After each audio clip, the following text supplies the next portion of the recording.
the truthfulness or the veracity of any message or any claim to revelation is by examining the life and the behavior of the person who claims to carry the message. In this case, of course, we're going to look at the life of the Prophet Muhammad, may God's peace and blessings be upon him. And we are going to look at the life of the Prophet Muhammad in an analytical sense, in a rational way. We want to ask ourselves or pose three simple questions, or three variant possibilities. The first possibility is that the Prophet Muhammad, or that any person in fact who claims to be a prophet, who claims to be receiving revelation from God, we can apply these possibilities to that individual. Or in fact any individual who's making a claim about anything. The first possibility is that that individual is a liar. That individual knows that they are not receiving revelation from God, and they purposefully go out to deceive people concerning this issue. Now obviously such a character, such a personality would display various characteristics, and that there are certain things that would necessitate the effectiveness of such a deception. We'll examine those issues just in a minute. The second possibility is that the individual is not a liar.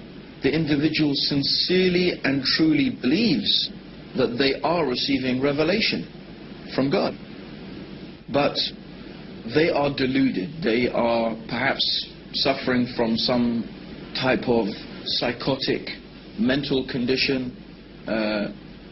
Perhaps they are suffering some form of delusion, but the person sincerely and truly believes that they are a messenger from God. They are not lying, they are not deceiving, they actually truly believe it.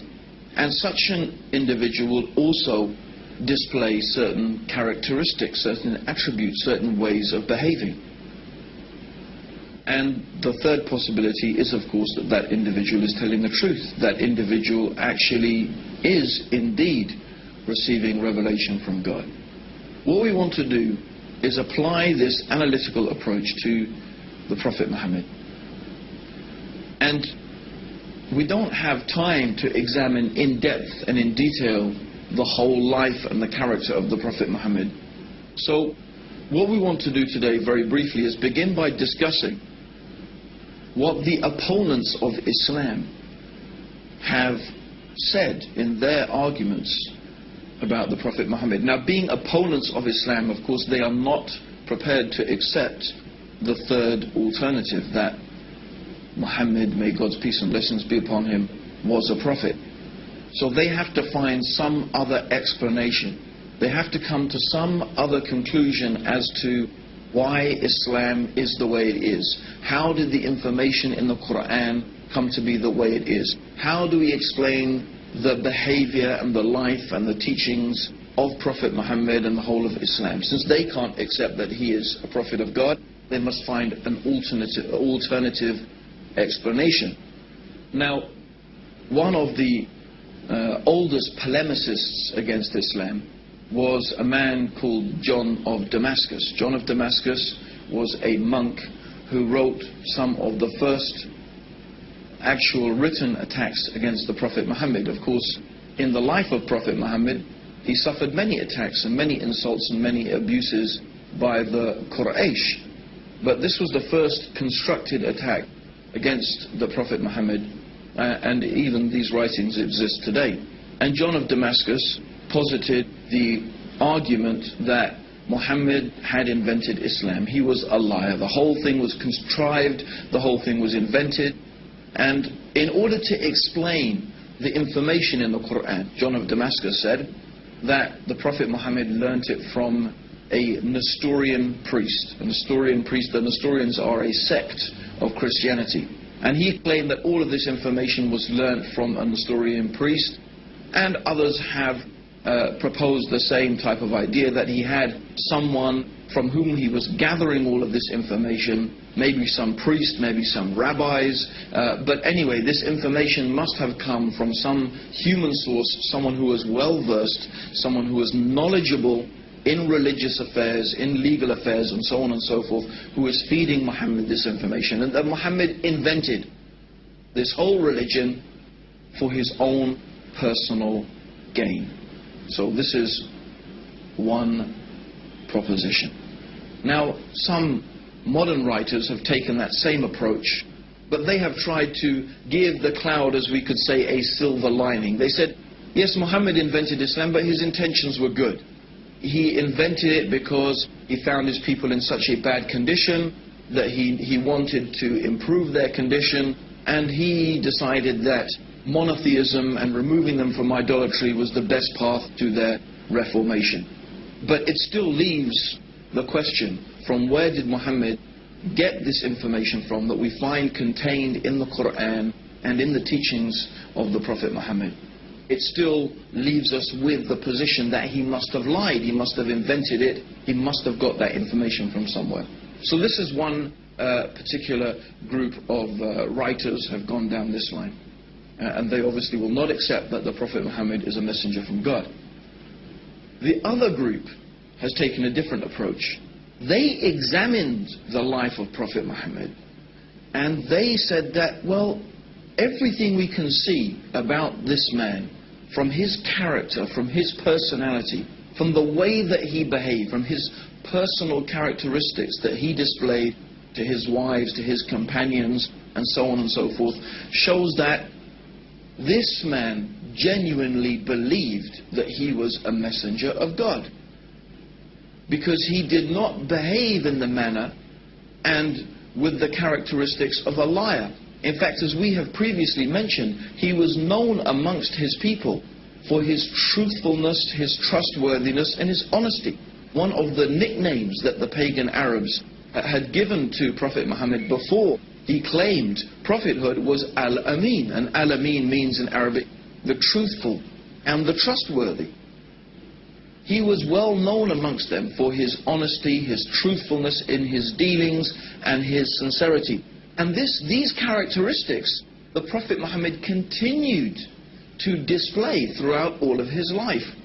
And so they said, well, the Prophet Muhammad manifested this apparent and obvious sincerity and truthfulness. We don't find duplicity in his character. We don't find deceitfulness in his character. So they said, no, we cannot accept that the Prophet Muhammad was a liar.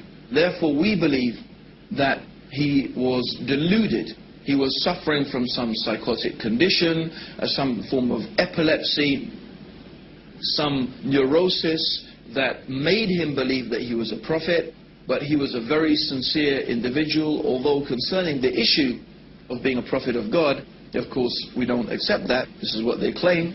Therefore, they explain the life of Prophet Muhammad, and they explain him by saying that he was suffering some type of delusion.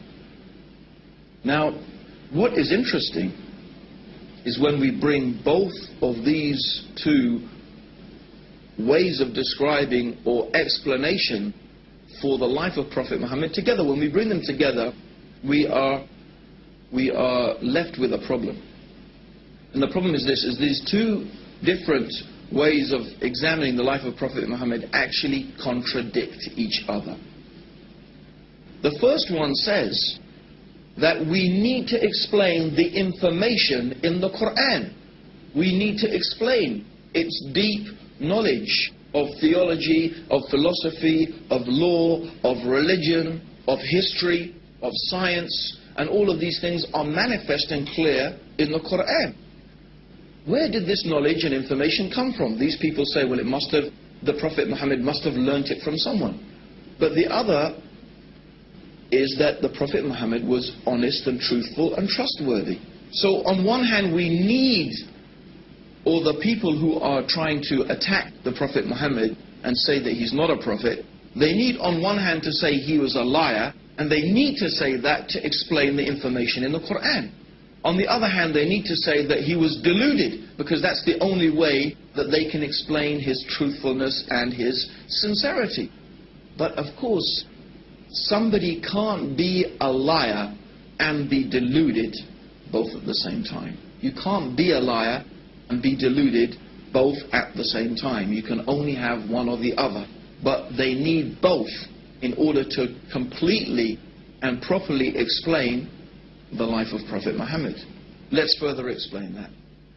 If you are deluded and you think that you are a messenger of God, when someone asks you a question, or when you are confronted with a problem, you don't think, oh, let me run off and ask my source of information, my rabbi or my priest who's teaching me things, because you don't need to, because you think God is going to reveal that to you.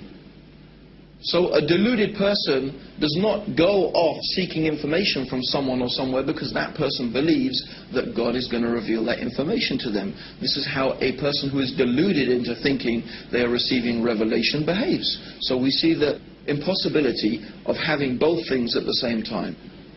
Of course, a simple way to reconcile these conflicting opinions is that the information in the Quran concerning theology and philosophy and history and science and so on and so forth is there because this knowledge has come from God.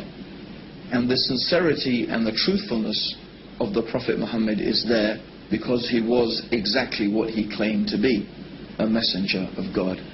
And in fact, this is the sincere and honest way to reconcile these two things, to come to the rational conclusion that the Prophet Muhammad must be what he claimed to be, a messenger of God. Now, I just want to use 3 incidents